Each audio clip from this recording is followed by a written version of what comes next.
please subscribe and don't forget to press the bell icon to get notified whenever we upload a new video. Madhya Pradesh की राजधानी भोपाल में तेज बारिश के बीच एक आदमी सड़क पर गिरी अपनी बाइक को उठाने की कोशिश करने लगा। वहां लगातार हो रही मूसलाधार बारिश की वजह से लगभग पूरा शहर तालाब जैसा नजर आने लगा। मध्य प्रदेश की राजधानी भोपाल में तेज बारिश के बीच एक आदमी सड़क पर गिरी अपनी बाइक को उठाने की कोशिश करने लगा। वहां लगातार हो रही मूसलाधार बारिश की वजह से लगभग पूरा शहर तालाब जैसा नजर आने लगा, जबकि सड़कें पूरी तरह पानी में डूब गईं, जिसकी वजह से लोगों को मुश्किलों का सामना करना पड़ा। भोपाल के एमपी नगर में भी पानी में डूबी एक सड़क से गुजर रहा एक आदमी बाइक लेकर गिर पड़ा। बारिश इतनी तेज थी कि कोई उसकी मदद के लिए भी नहीं रुका, उसे खुद ही अपनी बाइक उठानी पड़ी। बारिश की वजह से शहर की ज्यादातर सड़कों पर धीमी रफ्तार से चल रही गाड़ियां आधी डूबी नजर आईं, तो कई गाड़ियां बीच सड़क पर ही चलते चलते बंद हो गईं। आप देख सकते हैं कि यहाँ पर किस तरह से मूसलाधार बारिश से पूरा यातायात प्रभावित हो रहा है। सड़कों पर पानी भर गया है। तालाब में तब्दील हो चुकी सड़कों पर लगे बैरिकेड भी पानी में बहते दिखे, तो दूसरी ओर छोला इलाके में भारी बारिश के बाद नालियों में उफान आने से गंदा पानी मकानों में घुसने लगा। इसके लिए इलाके के लोगों ने प्रशासन पर लापरवाही का आरोप लगाया। साथ ही यह भी दावा किया कि अतिक्रमण की वजह से नालियों की सफाई नहीं हो पाई और बारिश में नाली का गंदा पानी उनके मकानों में घुस गया, जिसकी शिकायत के बाद पहुंचे नगर निगम के कर्मचारी नालियों की सफाई करने लगे। इतना अतिक्रमण है कि उसकी सफाई नहीं होती, गाड़ी नहीं जा पाती उसके अंदर। इस बीच मौसम विभाग ने जानकारी दी कि भोपाल समेत मध्य प्रदेश के कई और जिलों में भारी बारिश की वजह से लोगों की परेशानी बढ़ेगी। गुजरात में किसानों ने बैंक की एक शाखा पर ताला जड़ दिया। गुजरात के राजकोट में फसल बीमा न मिलने का आरोप लगाते हुए किसानों ने एक बैंक में ताला लगा दिया। मुंबई के पास ठाणे में एक मंदिर में घुसे एक चोर ने दान पेटी से पैसे चुरा लिए। महाराष्ट्र के धुले में बच्चा चोरी के शक में पीट पीट कर हुई 5 लोगों की हत्या के मामले में पुलिस ने एक और आरोपी को गिरफ्तार कर लिया। सुनंदा पुष्कर मौत मामले में दिल्ली की पटियाला हाउस कोर्ट ने कांग्रेस नेता शशि थरूर को अग्रिम जमानत दे दी। गुजरात के राजकोट में बच्चा चोरी के शक में लोगों ने एक आरोपी की पिटाई कर दी। केंद्र सरकार ने सभी राज्य और केंद्र शासित प्रदेशों को बच्चा चोरी की अफवाह समेत दूसरी वजहों से हो रही भीड़ की हिंसा को रोकने के लिए तुरंत जरूरी कदम उठाने का निर्देश दिया। पंजाब के मंत्री नवजोत सिंह सिद्धू ने सीएजी की रिपोर्ट का हवाला देते हुए पूर्व डिप्टी सीएम सुखबीर बादल पर पानी पर बस चलाए जाने वाले प्रोजेक्ट में धांधली का आरोप लगाते हुए बस को जल्द नीलाम करने की बात कही। जम्मू कश्मीर के श्रीनगर में खराब मौसम की वजह से गृह मंत्री राजनाथ सिंह का हेलीकॉप्टर उड़ान नहीं भर सका, जिसकी वजह से वो अमरनाथ गुफा के दर्शन नहीं कर पाए।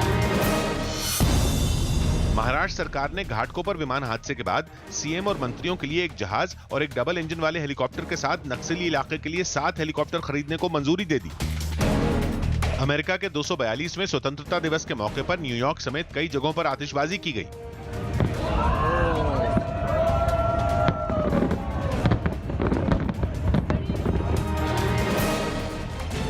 दिल्ली की बुराड़ी में 11 मौतों के मामले में एक और चौंकाने वाला सच सामने आया है। इस मामले की जांच कर रही दिल्ली पुलिस की क्राइम ब्रांच के हाथ एक और रजिस्टर लगा है। इस रजिस्टर में 9 जुलाई 2015 की तारीख को लिखा गया एक नोट मिला है। इस नोट में बाकायदा लिखा है कि भाटिया परिवार का छोटा बेटा ललित अपने पिता के अलावा 4 और आत्माओं की मुक्ति की तैयारी में लगा था। इस नोट में 4 लोगों के नाम लिखे हैं, जिनका पता लगाने में पुलिस जुटी हुई है। 9 जुलाई 2015 को ललित ने रजिस्टर में लिखा था कि अपने सुधार में गति बढ़ा दो।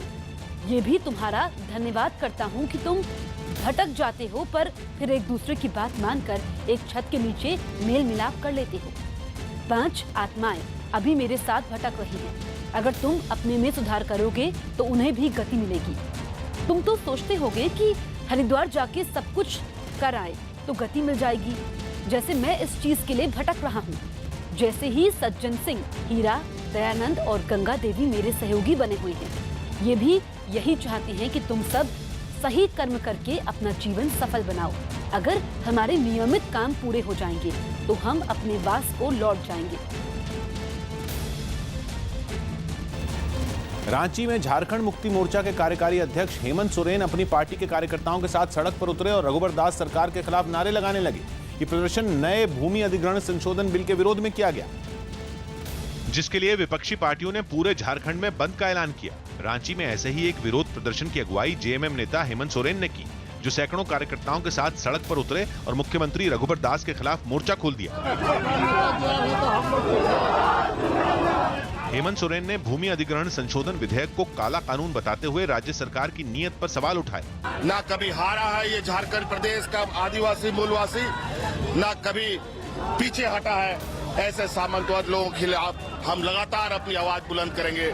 झारखंड मुक्ति मोर्चा के बंद को कांग्रेस और आरजेडी समेत दूसरी विपक्षी पार्टियों का भी समर्थन मिला, जिसका पूरे झारखंड में मिला जुला असर देखने को मिला। विपक्षी पार्टियों का दावा है कि सरकार नए भूमि अधिग्रहण कानून के जरिए बड़ी आसानी से आदिवासियों की जमीन पर कब्जा कर उसे उद्योगपतियों को दे देगी, जिसके विरोध में कई शहरों में लोग सड़क पर उतरे और बिल को वापस लेने की मांग करने लगे।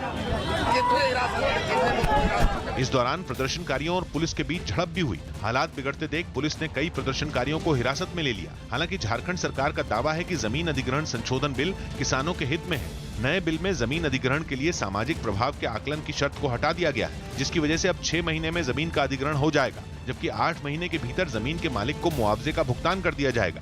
नए कानून के तहत जमीन की कीमत का 4 गुना मुआवजा दिए जाने का प्रावधान है। इस बिल को भी राष्ट्रपति की मंजूरी का अधिकार है, लेकिन उससे पहले ही विपक्षी पार्टियां बिल को मुद्दा बनाकर राज्य सरकार को घेरने में जुट गईं। पंजाब में हथियारों के लाइसेंस के लिए डोप टेस्ट जरूरी किए जाने के फैसले के बाद गोरखधंधा भी शुरू हो गया है। न्यूज 18 इंडिया के कैमरे में ये पूरा फर्जीवाड़ा रिकॉर्ड हुआ कि कैसे डॉक्टर डोप टेस्ट का सर्टिफिकेट देने के लिए पैसे ले रहे हैं। आरोप लगा है कि डोप टेस्ट का फर्जी सर्टिफिकेट देने के लिए डॉक्टर 2000 रुपए तक ले रहे हैं। हमारी पड़ताल में सच सामने आया कि सरकारी डॉक्टर लैब के लोगों को डोप टेस्ट का फर्जी सर्टिफिकेट देने के लिए कह रहे हैं। यही नहीं, 5 बजे शाम को अस्पताल बंद होने के बाद इस तरह के सर्टिफिकेट बांटे जा रहे हैं। इसी बीच कुछ लोगों ने यह भी आरोप लगाया कि पहले उनका डोप टेस्ट नेगेटिव कर दिया गया और फिर उसके बाद पैसे लेकर पॉजिटिव सर्टिफिकेट दिए जा रहे हैं। मोहित मल्होत्रा हमारे सहयोगी फोन लाइन पर मौजूद है। मोहित, पंजाब में अब जो है पैसे लेकर सर्टिफिकेट दिए जा रहे हैं, इस गोरखधंधे का पर्दाफाश हुआ है। बिल्कुल, देखिए, डोप टेस्ट के नाम पर पैसे का खेल चल रहा है और पैसे लेकर जो सरेआम जो सरकारी डॉक्टर हैं वो जैसे आपने देखा न्यूज 18 की पड़ताल में कि वो खुलेआम कह रहे हैं कि अगर इतना पैसा पे किया जाएगा तो उसके बाद डोप टेस्ट में भले ही कुछ भी रिपोर्ट आए, लेकिन जो फाइनल रिपोर्ट बनाकर दी जाएगी वो नेगेटिव होगी। यानी अगर कोई नशा कर भी रहा है तो उसका खुलासा नहीं हो पाएगा। तो ये सब कुछ भी चल रहा है। तो ऐसे में कैप्टन सरकार जो कि तमाम सरकारी कर्मचारियों पुलिस कर्मियों का डोप टेस्ट करवाने की तैयारी कर रही है, तो उसको पहले ही इन सब चीजों पर नकेल लगानी होगी कि इस तरह से जो गोरखधंधा वहां पर चल रहा है, सरकारी अस्पताल में डोप टेस्ट फर्जी बनाकर दिए जा रहे हैं, पैसे लेकर बनाए जा रहे हैं, उनको कैसे रोका जाएगा। और क्योंकि ऐसे में डोप टेस्ट करवाने का कोई फायदा नहीं है, तो सरकार के लिए एक बड़ी चुनौती होगी कैसे इन सब चीजों को कंट्रोल किया जाता है। बिल्कुल मोहित, आपका इस तमाम जानकारी के लिए बहुत बहुत शुक्रिया। बिहार में ट्रेन के अंदर शराब के साथ 13 लोग पकड़े गए। बिहार में मोकामा से पटना के बीच दुरंतो एक्सप्रेस में हुई छापेमारी के दौरान भारी मात्रा में शराब के साथ 13 आरोपियों को गिरफ्तार कर लिया गया। मुंबई एयरपोर्ट से दुबई जा रहे एक यात्री को 1 करोड़ से ज्यादा की विदेशी करेंसी के साथ गिरफ्तार कर लिया गया। बिहार के वैशाली में खाना बनाने के दौरान करंट लगने से एक महिला की मौत हो गई।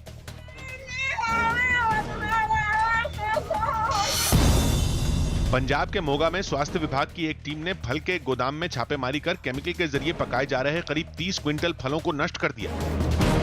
मध्य प्रदेश के मंदसौर में गैंगरेप की शिकार बच्ची की तस्वीर खींचकर सोशल मीडिया पर वायरल करने के मामले में आरोपी नर्स के खिलाफ आईटी और पॉक्सो एक्ट के तहत केस दर्ज किया गया।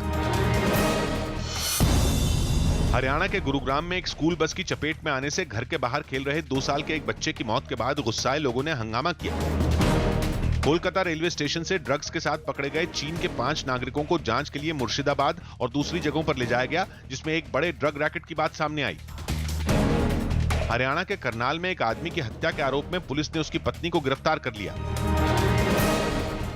पंजाब में डोप टेस्ट को लेकर जारी घमासान के बीच केंद्रीय मंत्री हरसिमरत कौर ने राहुल गांधी पर बड़ा हमला बोला है। उन्होंने राहुल पर पंजाब की जनता का अपमान करने का आरोप लगाते हुए कहा कि राहुल गांधी का ही डोप टेस्ट होना चाहिए।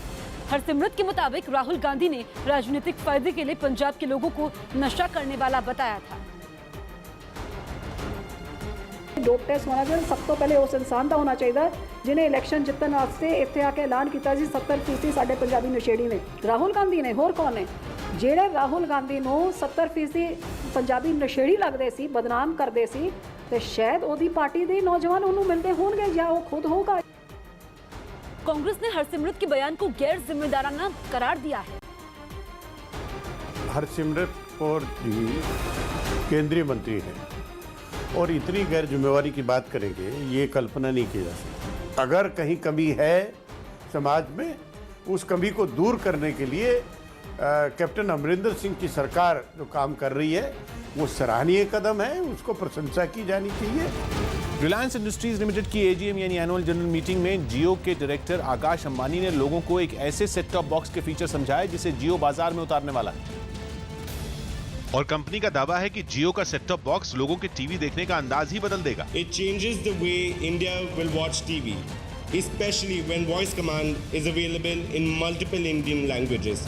भाषा अनेक, भारत एक। जियो की योजना फिक्स लाइन ब्रॉडबैंड सेवा शुरू करने की है और टीवी के लिए गीगा राउटर के साथ giga TV set top box लगाया जाएगा। जियो का दावा है कि इस सेट टॉप बॉक्स के जरिए 600 से ज्यादा चैनल, हजारों फिल्में और लाखों गाने जब मर्जी तब सुने जा सकते हैं। इतना ही नहीं, सेट टॉप बॉक्स का रिमोट वॉइस कमांड से भी चलेगा। लोगों को टीवी के फीचर बताने के लिए आकाश अंबानी के साथ कंपनी की दूसरी डायरेक्टर ईशा अंबानी और कंपनी के टेक्नोलॉजी हेड किरण थॉमस भी स्टेज पर आए, जिन्होंने जियो टीवी नहीं बल्कि जियो के नए फोन के फीचर भी लोगों को दिखाए। जियो ने पिछले साल 1500 रुपए का सिक्योरिटी डिपॉजिट लेकर लोगों को जियो फोन दिया था, लेकिन इस बार कंपनी एक नया जियो फोन लेकर आई है जिसमें पिछले फोन से ज्यादा और बेहतर फीचर हैं। जियो फोन में इस बार लोगों को यूट्यूब, फेसबुक और व्हाट्सएप चलाने की सुविधा भी मिलेगी। एजीएम के दौरान आकाश अंबानी और किरण थॉमस के फोन की स्क्रीन को स्टेज पर लगी स्क्रीन से जोड़ा गया। YouTube चलाओ।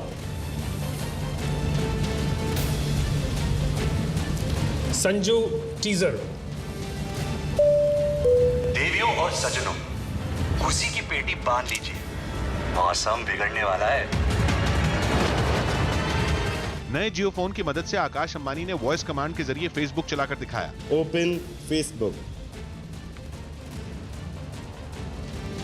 You can view posts, pages, photos and videos. नए जियो फोन की स्क्रीन पुराने फोन से बड़ी है और फोन में QWERTY कीपैड दिया गया है। जियो के इस नए फोन की कीमत 2999 रुपए रखी गई है, जो 15 अगस्त से लोगों को मिलने लगेगा।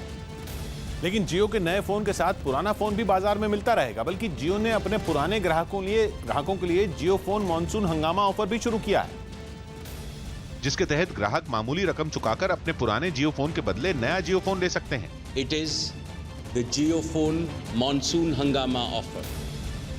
Starting July 21st, they can exchange their existing feature phone for a brand new Jio phone for just 501 rupees. अभी जियो के फोन को करीब 2.5 करोड़ लोग इस्तेमाल कर रहे हैं और कंपनी का लक्ष्य इस गिनती को 10 करोड़ के पार पहुंचाना है। लेकिन आने वाले सालों में कंपनी की नजर फिक्स लाइन ब्रॉडबैंड के कारोबार पर है। RIL के CMD मुकेश अंबानी का दावा है कि 15 अगस्त से शुरू होने वाली गीगा फाइबर सर्विस देश के लिए डिजिटल आजादी से कम नहीं होगी। 15th August, Jio welcomes you to celebrate the day of India's freedom by signing in for every Indian's digital freedom.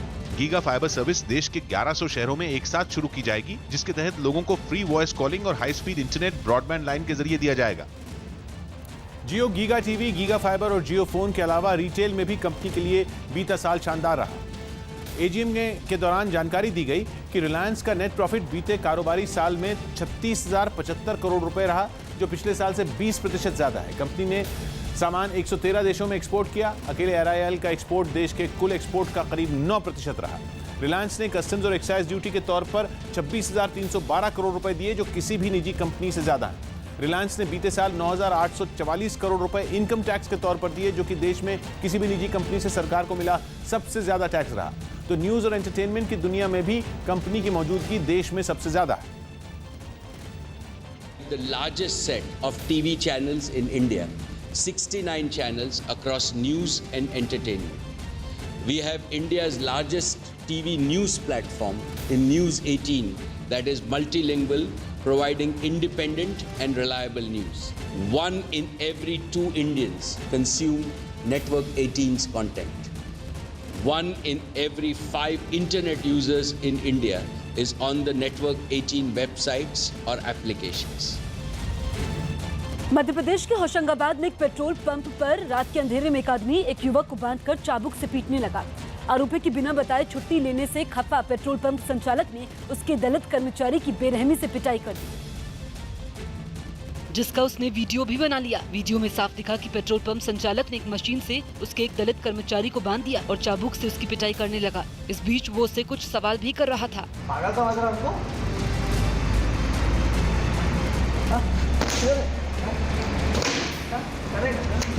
जबकि पीड़ित कर्मचारी ने इस बीच अपनी गलती की माफी भी मांगी। तब भी पिटाई करने वाले शख्स का दिल नहीं पसीजा और वो लगातार युवक को चाबुक से मारता रहा। इसके बाद वहाँ पेट्रोल पंप संचालक का एक साथी भी वहाँ पहुँचा और उसने चाबुक अपने हाथ में ले लिया, जिसके बाद उसने भी पीड़ित की जमकर पिटाई कर दी। आरोप है कि पीड़ित कर्मचारी ने उन्हें बिना बताए छुट्टी ली, जिसकी उसे सजा दी गई। 5-6 मिनट करीब हंटर मारे मेरे को वहाँ पे, मार के और सर उनने छोड़ दिया मेरे को वहीं पे, फिर ड्यूटी करवाई मेरे को। इस वीडियो के सामने आने के बाद पुलिस ने दोनों आरोपियों को गिरफ्तार कर लिया। दोनों को पुलिस ने अभिरक्षा में ले लिया है और माननीय न्यायालय के समक्ष में पेश किया है। आरोप ये भी है कि पिटाई करने वाले दोनों शख्स ने पीड़िता को पुलिस से शिकायत नहीं करने का दबाव भी बनाया। उत्तराखंड की व्यास घाटी में भारी बारिश की वजह से पहाड़ का एक हिस्सा भरभराकर नीचे गिर गया, जिससे करीब 100 से ज्यादा लोग वहां फंस गए। बचाव दल ने बताया कि कैलाश मानसरोवर के लिए जो रास्ता व्यास घाटी से होकर गुजरता है, वहां पहाड़ खिसकने और बादल फटने की वजह से हालात खराब हो गए। जबकि काली नदी का जलस्तर भी खतरे के निशान से ऊपर पहुंच गया। हालात इस कदर बिगड़ गए कि पानी का तेज बहाव पहाड़ के कई बड़े हिस्सों को अपने साथ बहा ले गया। व्यास घाटी में बादल फटने की वजह से करीब 100 लोग बीच में ही फंस गए, जिसके बाद उन्हें निकालने के लिए एक रेस्क्यू ऑपरेशन चलाया गया। एक के बाद एक कई लोगों को रस्सी और दूसरी चीजों की मदद से ऊपर खींचा गया। लोगों को बचाने की कोशिश जारी ही थी कि पास में पानी का सैलाब पहाड़ के एक बड़े हिस्से को चीरते हुए उसे बहाकर अपने साथ ले गया। ये मंजर देख वहां मौजूद सभी लोग सहम गए और अपनी जान बचाने के लिए गुहार लगाने लगे। लेकिन पल पल बिगड़ते हालात और पहाड़ों के खिसकने की वजह से रेस्क्यू ऑपरेशन को कुछ देर के लिए रोक दिया। इसके बाद एसडीआरएफ का साथ देने के लिए एनडीआरएफ और आईटीबीपी का दस्ता भी वहां पहुंचा, जिसके बाद रेस्क्यू ऑपरेशन को अंजाम देने के लिए कार्रवाई तेज कर दी गई। बचाव दल के लोगों ने नीचे फंसे लोगों को रस्सी की मदद से ऊपर खींचा। इस तरह करीब 50 लोगों को रेस्क्यू करने की जानकारी दी गई। हालांकि वहां से कुछ ही दूरी पर फंसे दूसरे लोगों को बचाने के लिए रेस्क्यू टीम को कड़ी मशक्कत करनी पड़ी। बताया गया कि पहाड़ खिसकने और बादल फटने की वजह से लगभग 26 सड़कें पानी के साथ बह गईं। वहीं हालात का जायजा लेने के लिए राज्य की बीजेपी सरकार में वित्त मंत्री प्रकाश पंत ने इलाके का हवाई दौरा किया और कुदरत की मार झेल रहे लोगों की हर मुमकिन मदद करने का भरोसा दिया। दिल्ली सरकार और एलजी के अधिकारियों पर सुप्रीम कोर्ट के फैसले के बाद भी विवाद थमता नहीं दिख रहा। अब केंद्र और दिल्ली सरकार के बीच अफसरों के तबादले के अधिकार को लेकर टकराव शुरू हो गया, क्योंकि दिल्ली के डिप्टी सीएम मनीष सिसोदिया ने अधिकारियों पर आदेश नहीं मानने का आरोप लगाया। ऑफिसर्स कह रहे हैं कि हम मिनिस्टर के आदेश पे ट्रांसफर पोस्टिंग नहीं करेंगे, तो क्या आप दिल्ली सरकार में ट्रांसफर पोस्टिंग नहीं होंगे? क्या दिल्ली सरकार एकदम ठप हो जाएगी? जिसके बाद सीएम अरविंद केजरीवाल ने भी उपराज्यपाल को चिट्ठी लिखी, जिसमें उन्होंने लिखा कि मुख्य सचिव ने डिप्टी सीएम को पत्र लिखा है कि सुप्रीम कोर्ट के फैसले के बावजूद वो आदेश नहीं मानेंगे। मैं आपसे सुप्रीम कोर्ट के फैसले को लागू करवाने में मदद मांगता हूं। केजरीवाल सरकार के आरोपों का केंद्रीय मंत्री और बीजेपी नेता अरुण जेटली ने ब्लॉग के जरिए जवाब दिया और लिखा कि ये सोचना पूरी तरह गलत होगा कि केंद्र शासित क्षेत्र की सर्विसेज का अधिकार दिल्ली सरकार को दे दिया गया है। नया विवाद उस वक्त शुरू हुआ जब सुप्रीम कोर्ट के फैसले के तुरंत बाद डिप्टी सीएम मनीष सिसोदिया की तरफ से भेजी गई अधिकारियों के तबादले के अधिकार वाली चिट्ठी मुख्य सचिव ने वापस लौटा दी, जिसको केजरीवाल सरकार ने सुप्रीम कोर्ट के आदेश की अवमानना बताया और इस मुद्दे पर कानूनी विकल्पों पर विचार करने का भी दावा किया। लेकिन बीजेपी ने केजरीवाल सरकार को आड़े हाथों लिया और उस पर काम न करने के बहाने बनाने का आरोप लगा दिया। बहाना अब अधिकारियों का लगा लेंगे, तो इतना ट्रांसफर पोस्टिंग में ऐसा क्या राज है जो उसी के पीछे पड़े? कांग्रेस ने भी दिल्ली सरकार को केंद्र से बात करने की नसीहत दी। इनको भारत सरकार से बात करनी चाहिए कि जो नोटिफिकेशन जारी किया है उस नोटिफिकेशन को आप विड्रा कर लीजिए। हालांकि केजरीवाल सरकार और अधिकारियों के रुख से साफ है कि फिलहाल दिल्ली में एलजी और सरकार के बीच जंग जारी रहेगी। दंगा मामले में कांग्रेस नेता सज्जन कुमार को अदालत ने नोटिस भेजा। 1984 की सिख विरोधी दंगा मामले में एसआईटी की तरफ से दाखिल अग्रिम जमानत रद्द करने वाली याचिका पर सुप्रीम कोर्ट ने सज्जन कुमार को नोटिस भेजा। दिल्ली बीजेपी अध्यक्ष मनोज तिवारी ने सुप्रीम कोर्ट के फैसले के बाद सीएम केजरीवाल को खत लिखकर पूर्ण राज्य के दर्जे की मांग छोड़कर बिजली और पानी समेत दूसरी समस्याओं पर ध्यान देने की नसीहत दी। कर्नाटक के बेंगलुरु में ट्रैफिक पुलिस के पूछताछ के लिए रोकने पर कांग्रेस नेता पीएन कृष्णमूर्ति पर पुलिसकर्मी से बदसलूकी का आरोप लगा। मध्य प्रदेश के छतरपुर में जंगल की जमीन पर कब्जा हटवाने गई वन विभाग और पुलिस की एक टीम पर कुछ लोगों ने धारदार हथियार से हमला कर दिया, जिसमें 8 पुलिसकर्मी घायल हो गए। गुजरात के अहमदाबाद में शराब पीने के बाद तबीयत बिगड़ने से 4 लोगों को अस्पताल में भर्ती कराया गया। आतंकी संगठन ISIS से जुड़ी एक न्यूज एजेंसी ने दावा किया कि सीरिया के सुरक्षा बल से लड़ते हुए बगदादी का बेटा हुदैफा अल बदरी मारा गया। मुंबई के जुहू चौपाटी में रात के अंधेरे में तलाशी अभियान में जुटा एक हेलीकॉप्टर समंदर के ऊपर उड़ने लगा।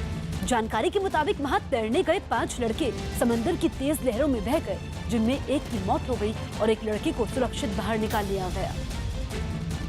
जबकि समंदर में बह गए बाकी लड़कों को ढूंढने के लिए तलाशी अभियान शुरू किया गया और कोस्ट गार्ड के हेलीकॉप्टर को लगाया गया, जो समंदर के ऊपर उड़ते हुए पानी पर रोशनी डालकर उन लड़कों की तलाश करने लगा। इस बीच पुलिस भी मौके पर पहुंची और बाकी लड़कों की तलाश में जुट गई। हादसे की जानकारी लगते ही वहां कई लोगों की भीड़ जुट गई और अफरा तफरी का माहौल बन गया।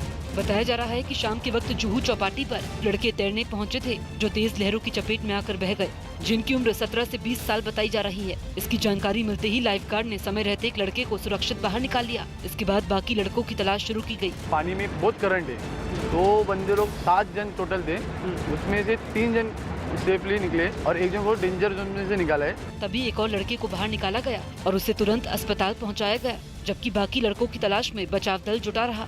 ये बच्चे जो है वो पास ही के इलाके में रहते थे, DN नगर में, जहाँ से बताया जा रहा है कि दोपहर में वो यहाँ आए और यहाँ पे तैरने आए थे। दावा किया गया कि मुंबई में हाई टाइड को देखते हुए पहले ही अलर्ट जारी किया गया था, लेकिन इन लोगों ने चेतावनी पर ध्यान नहीं दिया।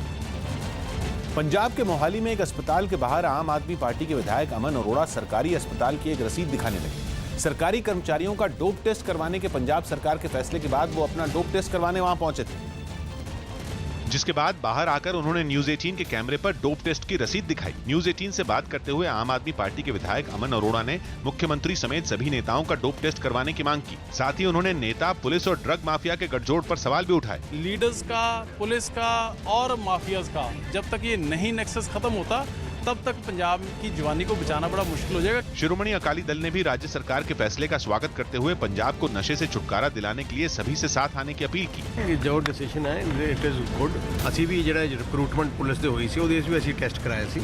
डोप टेस्ट से जुड़े मुख्यमंत्री के आदेश पर पंजाब में राजनीति गर्मा गई। लेकिन आम लोग सरकार के इस फैसले से बेहद खुश नजर आए, जबकि सरकारी कर्मचारियों ने डोप टेस्ट कराने के फैसले पर नाराजगी जताई और राज्य सरकार की नीयत पर सवाल उठाते हुए सरकारी कर्मचारियों को मोहरा बनाए जाने की शिकायत की। जो हमें बदनाम करने की एक चाल चल रहे हैं। हमारा डोप टेस्ट लो, लेकिन उस नोटिफिकेशन में अपना जरूर डालो। वहीं आम लोगों ने डोप टेस्ट के फैसले को नशे पर सरकार का बड़ा वार बताते हुए इसकी जमकर तारीफ की। बिल्कुल ठीक है जी, A to Z सारे चाहिए, पॉलिटिशियन भी नाले चाहिए। पंजाब की कैप्टन अमरिंदर सिंह सरकार ने इससे पहले नशे की तस्करी से जुड़े गुनाहगारों को फांसी की सजा देने का प्रस्ताव भी पास किया था। दिल्ली से चलने वाली संपूर्ण क्रांति एक्सप्रेस में AC खराब होने की शिकायत लेकर यात्रियों ने जमकर हंगामा किया। यात्रियों का आरोप है कि ट्रेन की दिल्ली से रवाना होने के तुरंत बाद ही AC खराब हो गया, लेकिन कानपुर में उन्हें समझा बुझा कर रवाना किया गया। इसके बाद सभी यात्रियों ने इलाहाबाद में इसकी शिकायत की। हम लोग 28 लोग चल रहे हैं साथ में, और ये ट्रेन सबसे पहली बात एक तो स्लो इतनी है कि 5 घंटे लेट हो गई है। अब आप सोचिए कि वहाँ पहुँचने में हम लोग रात शाम के 4 बज जाएंगे, तो हम अपने स्कूल तक पहुँचते पहुँचते रात के 12 बज जाएंगे। हमारी सेफ्टी एंड सिक्योरिटी के लिए कौन उत्तरदायी है? ट्रेन में AC बार बार फेल हो रहा है ना, और टॉयलेट बाथरूम्स इतने गंदे हैं कि आप जाके देखिए, पानी कभी सप्लाई बंद हो जाती है, AC तो उसी समय से फेल हो रहा है। कहाँ से? दिल्ली से ही।